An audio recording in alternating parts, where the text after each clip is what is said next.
introdução, tá? Alusão histórica. Fazer uma alusão histórica é interessante, porque você contextualiza o fato no tempo. E isso passa a ideia para o corretor de que você sabe o que está dizendo. Olha só, se eu vou falar de violência e digo que ela já acontecia muito antes da chegada dos portugueses ao Brasil, eu mostro para o corretor que eu tenho um domínio do assunto grande. Isso é muito bom. Falando sobre tecnologia e desemprego, olha só o que alguém escreveu. O mundo já testemunhou uma verdadeira guerra para a introdução de novas tecnologias no local de produção. O movimento dos Luddites da Inglaterra destruiu máquinas e equipamentos por achar que as tecnologias que fizeram a Revolução Industrial destruíram o trabalho. Atualmente, ainda há quem atribua as tecnologias às causas do desemprego. É comum citar a destruição de postos de trabalho provocada por uma colheitadeira que dispensa centenas de trabalhadores rurais. Uma colheitadeira, que eu vi esses dias, era funcionários. É errado isso. Se você é fazendeiro, você vai querer economizar ou gastar com o pessoal para aumentar a produção? Economizar. Faz parte do capitalismo isso. Não é errado. Agora, destruir máquinas, destruir a tecnologia para combater o desemprego, não resolve. Não resolve. O que eu tenho que fazer diante da tecnologia? Me especializar. Uma vez eu ouvi o seguinte: o computador nunca irá substituir o professor, mas o professor que não souber usar o computador vai ser substituído por um que sabe. É mais ou menos assim. Vem a tecnologia, se especializa. Certo?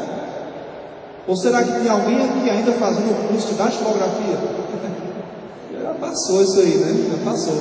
Ou instalando o MS-DOS no computador, né? Também não, né? Você nem sabe o que é isso, a nova geração de MS-DOS, né? Pessoal, e o desenvolvimento? Chegamos aqui ao desenvolvimento. É a análise crítica da ideia central. O desenvolvimento é uma parte assim, muito importante. É no desenvolvimento que a gente vai julgar a argumentação, a coerência, ou seja, quase tudo no seu texto. Tá? Quantos parágrafos pode ter o desenvolvimento? Quantos você quiser, dentro do limite de 30 linhas. Agora tem que ter cuidado, porque ainda falta a conclusão, né? Então eu sugiro aí entre 2 e 3 parágrafos, tá certo? Tendo em vista que ainda falta a conclusão. Pessoal, quais são os recursos que eu posso usar no desenvolvimento? Letra A, citações. Letra B, dados estatísticos, desde que você tenha certeza, citando a fonte. Agora, eu li algo no jornal O Povo. A fonte é o jornal O Povo ou é o IBGE? O IBGE, porque o jornal O Povo apenas citou o dado do IBGE. Então, segundo o IBGE e não segundo o jornal O Povo. Ou o jornal de Nordeste, ou Folha de São Paulo, ou qualquer outro. Certo? As siglas. Procure usar a sigla e o significado dela do lado, de parênteses. Depois só a sigla. Se for necessário, recorrer a ela de novo. Nunca use assim IBGE sem dizer o que é. Certo? Exemplos concretos são importantes. Agora, nunca exemplos pessoais. Tá? Vai falar de violência, vai citar que a sua vizinha apanha do marido. A minha vizinha, Júlia, apanha muito do marido. Né? Não é um exemplo válido. Certo? É um exemplo midiático. Eu vou falar de violência, eu posso citar aquele caso do menino João Hélio, de 6 anos, que foi arrastado lá no Rio de Janeiro, pelo cinto de segurança, arrastado no asfalto ali, de maneira bárbara, foi morto ali por menores, que passaram 3 anos na FEBEM, e depois de considerados recuperados, voltaram às ruas. Terrível isso, né? Eu posso trabalhar causas e consequências do problema, aspectos positivos e negativos, comparações e contrastes. Tá? Então aqui são recursos que nós temos para desenvolver a nossa redação. Agora, quais são os tipos de desenvolvimento? Da mesma forma que vocês listaram no começo tipos de introdução, tá? Listem aí tipos de desenvolvimento. Uma coisa é saber que eu posso argumentar, tá?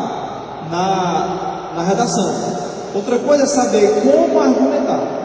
Então eu coloquei para você o seguinte: desenvolvimento por explicação. Trouxe um exemplo para cada um.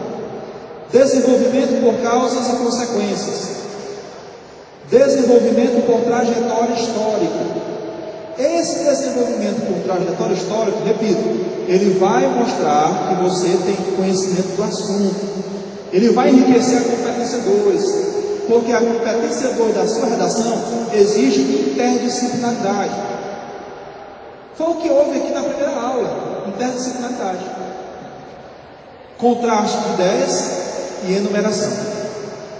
Então existem pelo menos 5 formas de você desenvolver o parágrafo dissertativo.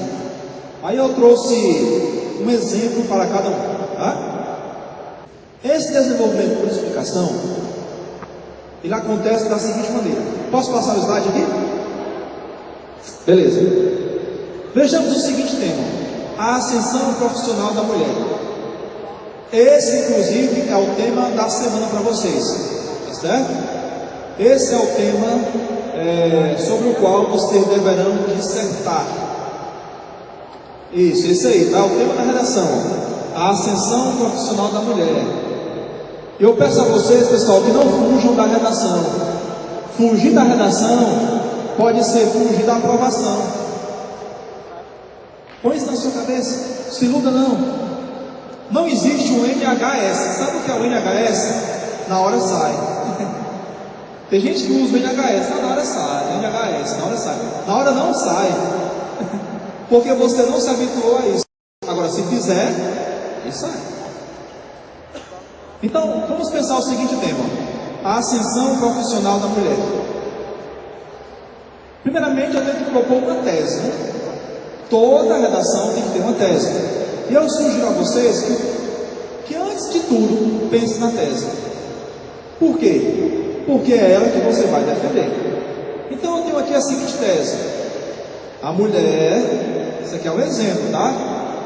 Vocês não vão ter que usar essa tese, não vai ser um monte de redação igual. Senão haverá várias redações iguais, né?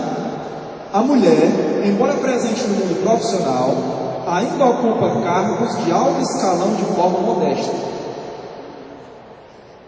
Geralmente os executivos são homens, os gerentes são homens, geralmente, na maioria. A pergunta é: por quê? Por que será que a mulher ainda ocupa cargos de alto escalão de forma modesta? Pessoal, essa definição, por explicação, surge a partir do momento em que você apresenta uma tese e a questiona. Para toda tese que você lançar, você pode questioná-la. Por quê? Por quê? Aí eu encontro algumas respostas. A primeira é a seguinte: a mulher ainda se encontra em uma posição de desvantagem devido, em parte, à sua tardia emancipação social. Vocês sabem que durante muito tempo se esperava da mulher apenas que ela cuidasse de casa e dos filhos. Um filme que eu recomendo a vocês se chama O Sorriso de Mona Lisa, com a Julia Roberts. Ela é professora de artes em uma escola norte-americana nos anos 50, na década de 1950. E ela tenta fazer as alunas enxergarem além da cozinha. E é difícil, porque a escola preparava as alunas para cuidar de casa. Hoje você vê o contrário, né? A escola prepara para o mercado de trabalho. Então a mulher demorou a se emancipar.